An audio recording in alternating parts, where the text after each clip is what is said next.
Seja bem-vindo, eu estou de volta aí. E nesse vídeo a gente vai resolver exercícios do capítulo 1 do livro de Mecânica dos Fluidos, do Franco Brunetti. Eu vou colocar o nome do livro aí embaixo, vai aparecer em algum lugar aí. E se é o primeiro vídeo que você está vendo, o que está em preto é o enunciado e o que está de outra cor é a resolução, para que não haja nenhum tipo de confusão aí entre uma coisa e outra. Eu vou colocar também a resolução em PDF do exercício, vai estar disponível na descrição do vídeo. Certo? Então, o primeiro que a gente vai ver aqui é um exercício onde a gente tem duas placas. A placa superior está se movendo com uma velocidade de 4 metros por segundo. A distância entre uma placa e outra é de 2 milímetros. E entre as placas a gente tem um óleo cuja viscosidade cinemática é 0,1 centstoke, 0,1 stoke, e uma densidade de 830 kg por metro cúbico. E ele pergunta qual é a tensão de cisalhamento. Bom, para a gente calcular a tensão de cisalhamento, a gente viu que a tensão de cisalhamento é a viscosidade dinâmica vezes a velocidade dividido pelo epsilon. A gente tem a velocidade, tem o epsilon, né, a distância entre as placas. Está faltando apenas a viscosidade dinâmica. Mas a relação entre a viscosidade dinâmica e a viscosidade cinemática é dada por essa outra equação aqui. E a gente tem tanto a cinemática quanto a densidade. Então é simplesmente aplicar essas duas equações e agora tomar cuidado com a conversão de unidade. Ele deu a viscosidade cinemática em centstokes. A gente vai calcular no sistema internacional. Né? Isso aqui está no sistema internacional, a velocidade está no sistema internacional, então vamos converter isso aqui para o SI. O centstoke é centímetro quadrado por segundo, então é 0,1 centímetro quadrado por segundo. Então é necessário fazer a conversão aqui. Eu fiz separado aqui, é muito comum as pessoas errarem na hora da conversão. Então vamos fazer passo a passo aqui para que isso não aconteça. 1 metro é igual a 100 centímetros, ou seja, 10 ao quadrado centímetro. Eu quero converter de centímetro quadrado para metro quadrado. Então eu vou levar os dois lados da equação ao quadrado. Então eu fico com 1 metro elevado ao quadrado. E do outro lado 10 ao quadrado centímetro elevado ao quadrado. Isso vai me dar 1 vezes 1, 1, m vezes m ao quadrado. 10 ao quadrado vai dar 10 à quarta. Centímetro vezes centímetro, centímetro ao quadrado.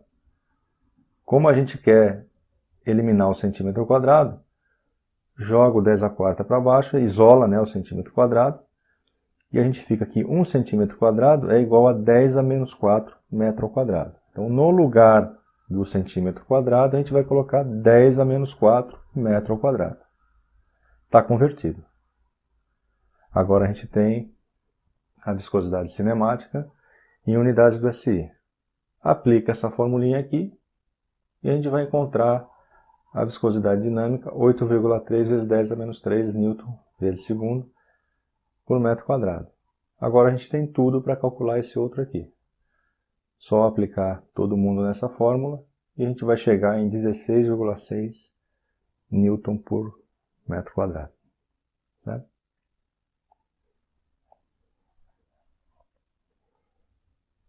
Agora vamos para esse outro aqui. Ele é o exercício número 6 da lista do livro. Então ele deu um cilindro, ele diz que tem um pistão aqui dentro, a massa do pistão é 0,5 kg, o diâmetro do cilindro é 10 centímetros e o diâmetro do pistão é 9. E entre eles existe um óleo com viscosidade cinemática de 10 a menos 4 metros quadrados por segundo e um peso específico, peso por unidade de volume, de 8.000 newton por metro cúbico. Aceleração da gravidade 10 metros por segundo ao quadrado. Ele fala que esse cilindro aqui de fora tem um comprimento infinito. E ele pergunta qual é a velocidade do cilindro para que o pistão fique em repouso. Então esse cilindro de fora ele vai se mover com uma velocidade e o pistão vai ficar parado. Então, se o pistão vai ficar parado, isso significa que o pistão está em equilíbrio. Então, está aqui o diagrama de corpo livre do pistão. A gente tem o peso e alguma força está equilibrando o pistão. Quem é essa força? A tensão, a força oriunda da tensão de cisalhamento desse contato com o óleo aqui. Então, esse óleo está em contato com toda a superfície lateral do cilindro. Vamos enxergar isso aqui de uma maneira tridimensional. Esse óleo está em volta do cilindro, em volta dessa área lateral do cilindro.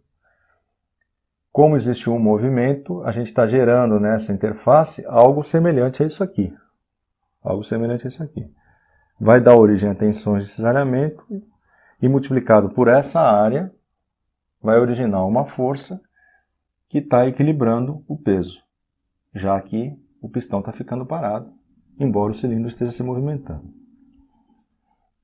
E o que ele pergunta é exatamente qual é essa velocidade para que isso aconteça. Então, por esse diagrama de equilíbrio, a gente tem que o peso é igual a essa força tangencial. mg é igual a tensão de cisalhamento vezes a área. A tensão de cisalhamento a gente sabe que é μ vezes a velocidade sobre epsilon. E essa área lateral é um retângulo, Ao desenvolver esse cilindro, esse pistão, a gente vai ter um retângulo, A gente vai ter algo desse jeito aqui. E a altura do retângulo é o comprimento, que vai ser os 5 centímetros. E essa base é o comprimento do círculo, do perímetro do pistão, que vai ser π vezes d. Então a área é π vezes d vezes L. π vezes d vezes L. A gente quer saber a velocidade, então a gente isola a velocidade e a gente vai ter epsilon mg sobre μ π d1, d1 que é o do pistão, vezes L. Bom, a gente consegue facilmente calcular o epsilon, que é essa distância entre o pistão e o cilindro. A gente consegue facilmente calcular, a gente tem tudo para calcular. A gente tem a massa, tem o G. Está faltando o μ, o diâmetro a gente tem o L. Então, encontrando o μ está resolvido o problema. Encontrando a viscosidade dinâmica, o problema está resolvido. A viscosidade cinemática é a viscosidade dinâmica sobre a densidade. A gente também não tem a densidade, mas a gente tem o peso específico. E a gente sabe que o peso específico é ρg. Então, por meio dessa equação, a gente acha o ρ, encontra a viscosidade cinemática, a viscosidade dinâmica, substitui aqui e está resolvido o problema. Certo? Então, vamos fazer exatamente isso aí. Gama é ρg, 8.000 é ρ vezes 10. Então, a massa específica é 800 kg por metro cúbico. Substituindo agora nessa equação, a viscosidade dinâmica é a viscosidade cinemática vezes a densidade que a gente acabou de encontrar. A viscosidade cinemática é dado do problema, 10 a menos 4, vezes os 800 que a gente acabou de encontrar. A gente vai encontrar uma viscosidade dinâmica de 0,08 Newton vezes segundo por metro quadrado. Está faltando então agora o epsilon. É a distância entre o cilindro e o pistão. Então é a diferença dos diâmetros dividido por 2. Esse diâmetro menos o diâmetro interno dividido por 2 vai me dar essa distância aqui. Que é a distância, é como se fosse a distância entre as duas placas. Fazendo isso a gente vai encontrar, a gente tem o diâmetro do cilindro 10 menos 9 dividido por 2, meio centímetro. O epsilon vai dar meio vezes 10 a menos 2 metros. Vamos passar para metro já para ter todo mundo no mesmo sistema de unidade. Agora é só substituir na fórmula aqui de cima, que a gente deduziu, E a gente vai chegar numa velocidade de 22,1 metros por segundo. Certo? Esse aqui é um exercício bem interessante, né? Ele é o 8º exercício da lista. Então a gente também tem um cilindro com um pistão dentro, outro cilindro com outro pistão dentro. São dadas as medidas aqui, 10 e 10,1 diâmetros. Ele fala que os pistões têm as mesmas dimensões, né? Ele não deu o comprimento aqui, né? A altura do pistão. Mas ele fala que os dois têm a mesma dimensão. Então eles têm o mesmo diâmetro e a mesma altura. Existe um fluido entre os dois, entre o cilindro e o pistão, tanto aqui quanto aqui. A viscosidade dinâmica desse fluido é 10 a menos 2 Nm/s por metro quadrado. E ele dá o peso específico do pistão 1. Ele está dizendo que esse pistão aqui tem 20.000 Nm por metro cúbico. Ele fala para desprezar os atritos nas roldanas. E ele pede o peso específico do pistão 2 por uma velocidade constante de 2 metros por segundo. Essa palavra aqui é a palavra-chave, né? Velocidade constante. O que significa velocidade constante? Ela significa que a aceleração é zero, então nós temos um equilíbrio dinâmico e a força resultante é zero.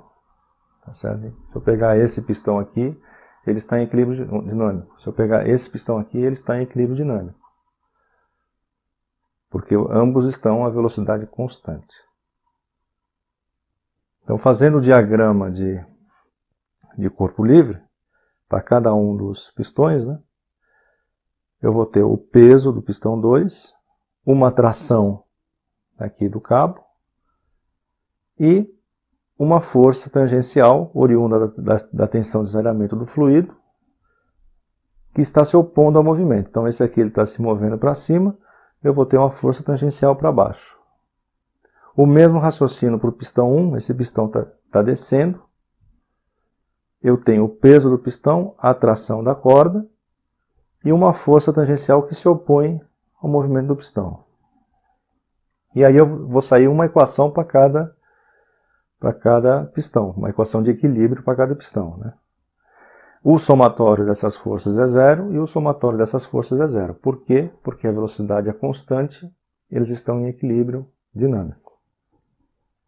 Então a tração aqui vai ser igual a G2 mais Ft.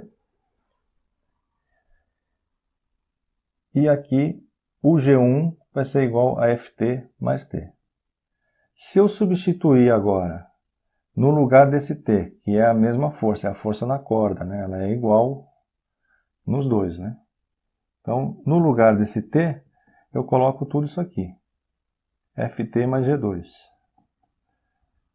Então, Ft mais G2 igual a G1. Isolando o G1, eu fico com G2 mais 2Ft.